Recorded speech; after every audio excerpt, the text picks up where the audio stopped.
Thank you for listening, and comment where in the world this narration has reached you. The tediously long and unbelievably boring history of the pencil. Introduction. Good evening, dear listeners. Tonight, we embark on a journey through the annals of time to explore one of the most unexciting objects known to humankind, the pencil. Yes, that simple piece of wood encasing a graphite stick, which has quietly scribbled its way into our daily lives. Let's dive into the depths of boredom with this tale.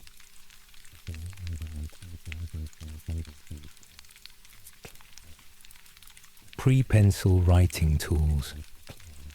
Long before the pencil, ancient civilizations had their methods. The Sumerians around 3500 BC used clay tablets, where they would press cuneiform characters into the clay with a reed stylus. Can you imagine? No lead, no wood, just clay, and a lot of patience. Then, in Egypt, scribes used reeds dipped in ink, which must have been quite the task, considering the preparation of ink from soot or minerals.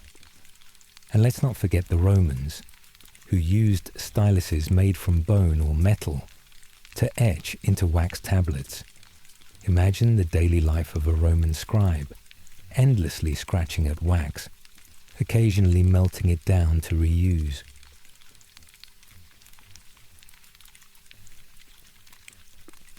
No one ever talks about how long it took for the wax to cool properly. Boring fact, the process of making wax tablets involved melting beeswax, which, by the way, could take hours depending on how much wax you had and how hot your fire was. Boring fact, the word pencil comes from the Latin penicillus, meaning little tail, originally referring to a fine brush, not a wood-encased stick. The name wandered. The object changed later.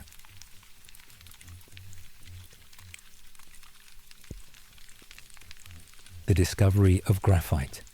In the 16th century, in Borrowdale, England, a large deposit of graphite was found. Initially mistaken for coal, it was the shepherds who first realized its potential by marking their sheep. But before pencils, graphite was used in other mundane ways, like lining the insides of cannons to prevent rust. Imagine the tedious job of someone tasked with this, coating cannon barrels with graphite day in, day out. Graphite was also used in foundries for crucibles, where workers would mix graphite with clay to make molds for metal casting. This process was painstakingly slow and required precise measurements, which no one cared about then and certainly won't now. Boring fact, graphite was also used for stove polish, a job so mind-numbingly repetitive that it could put anyone to sleep just thinking about it.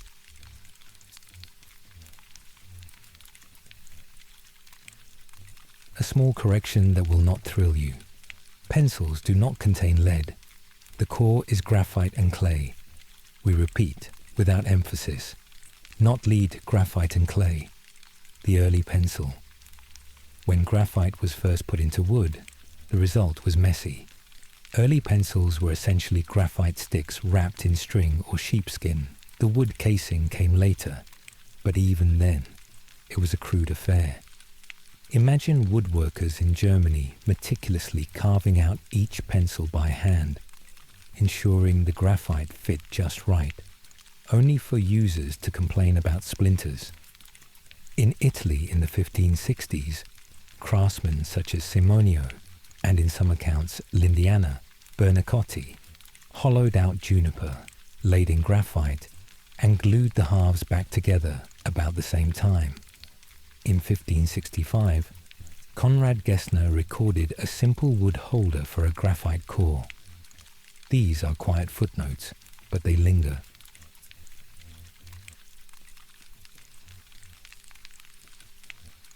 The first mass-produced pencils came from Nuremberg, Germany, around 1662. But let's talk about the process. Cutting wood into perfect slats, ensuring each was uniform in thickness. Then the tedious task of sawing grooves for the graphite, gluing another slat on top, and then cutting these into individual pencils. This was done manually for centuries, a process so dull it could put a watchmaker to sleep. Boring fact, early pencil makers sometimes used cedar wood because it was softer and less splintery. But sourcing cedar meant long, laborious trips to forests, dealing with loggers, and waiting for the wood to dry, which could take months.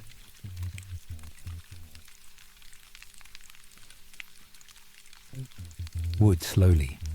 Early casings included juniper and other softwoods. Later, eastern red cedar became popular, and by the 20th century, incense cedar from California was preferred because it sharpened cleanly and resisted splintering. When supplies changed, factories switched to basswood, gelutong, linden, poplar, or ayus. The decision was never glamorous. It was about straight grain, low odor, and predictable machining. Nicolas Jacques Conté's tedious innovation. During the Napoleonic Wars, France ran out of graphite, leading Nicolas Jacques Conté in 1795 to experiment with graphite and clay mixtures. He mixed, extruded, dried, and fired rods, adjusting hardness by changing the clay to graphite ratio.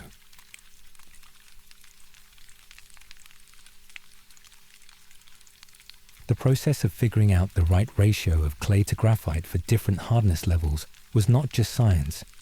It was a test of patience.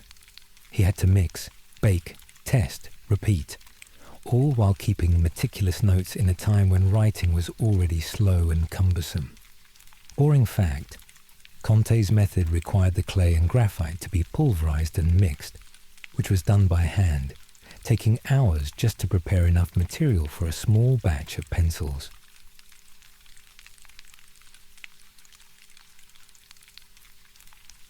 Boring fact with no suspense. The hardness scale settled into H for hard and B for black. H, B sits in the middle. A typical number 2 pencil is roughly HB. This matters mainly for forms and grading machines and has rarely thrilled anyone.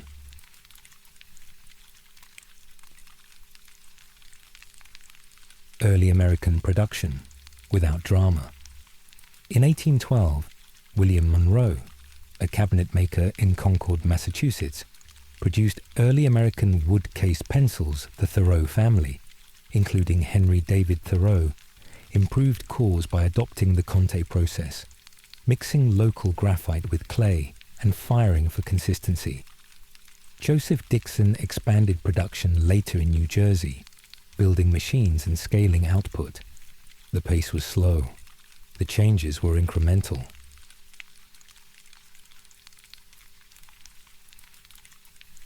Industrial Revolution and pencil manufacturing. With industrial advancements, pencil production became slightly less tedious, but still incredibly boring.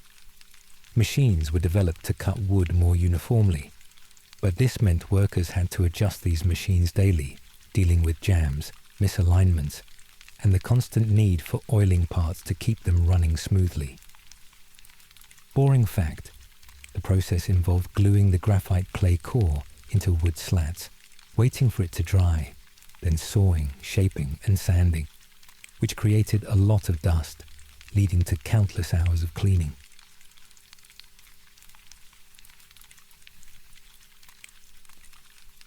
Factory routine extended.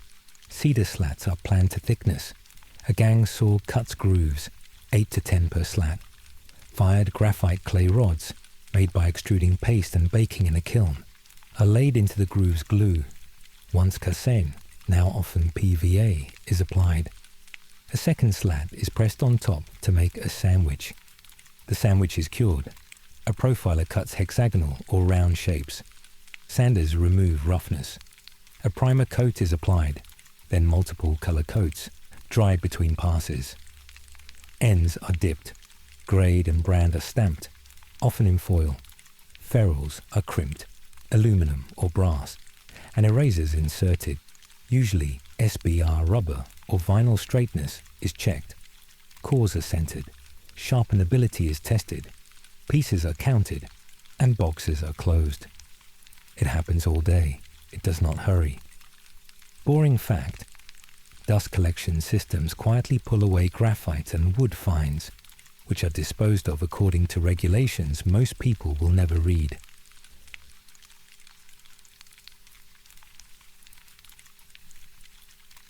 The eraser problem that became ordinary.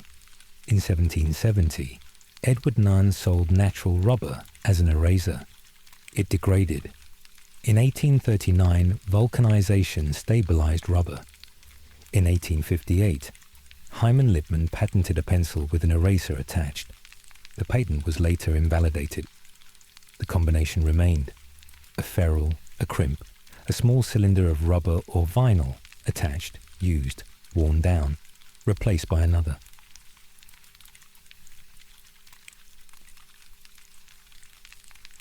Aesthetics that did not excite anyone. In the late 19th century, L&C Hardtmuth marketed the Koh-i-Noor and painted it yellow to signal quality other manufacturers followed. Before that, many pencils were unpainted. After that, lacquer coats became standard. The paint is not thrilling. It is simply there.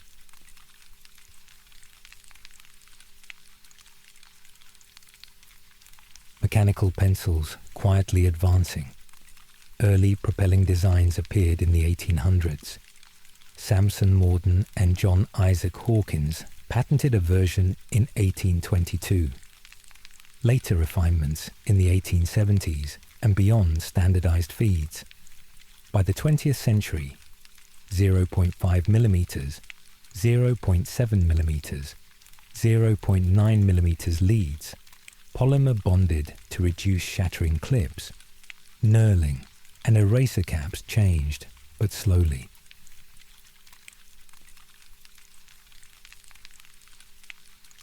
Colored pencils a short detour. The cores are wax or oil bound with pigments and fillers, not clay. The factory steps look the same: extrude, dry, assemble, shape, paint, stamp. The differences mostly concern recipes and drying times. Interest remains minimal.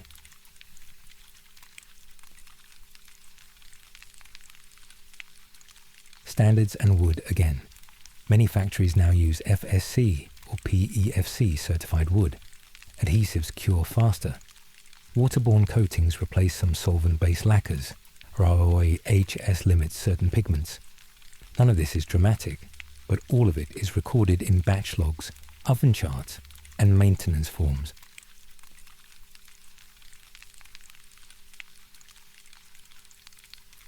The endless mundanity of pencil use. Throughout history, pencils have been used for everything from mundane inventory lists in shops to writing down recipes. Imagine all the people who had to sharpen pencils manually before mechanical sharpeners existed. Dealing with the shavings, the constant need to sharpen, the dullness of the blade, and the occasional finger nick.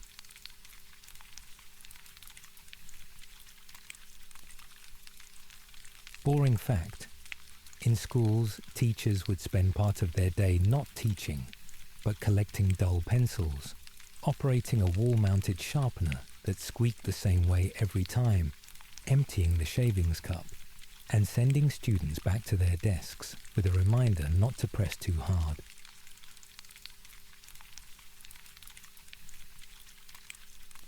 Boring fact: standardized test preferred number 2 because optical scanners read HB reliably. This did not make the pencil more interesting. It made it more common.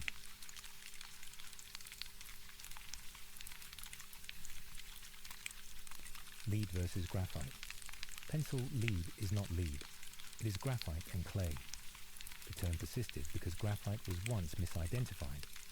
We say it once more, just to be conclusive. Not lead, graphite and clay.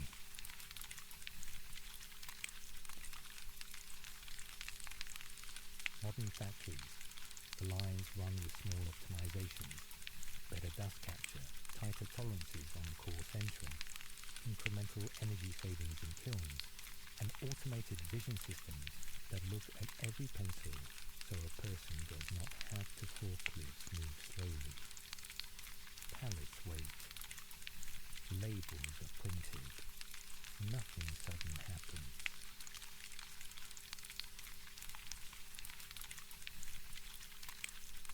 Conclusion. The pencil's history is a sequence of small decisions. Graphite and clay, wood and glue, grooves and paint, ferrules and erasers from Borrowdale to Nuremberg, from Comte to Thoreau to Dixon, from juniper to incense cedar, from unpainted sticks to yellow lacquer. The changes are steady and unspectacular. The pencil remains what it became a long time ago. A wooden holder for a brittle core that leaves a grey trail on paper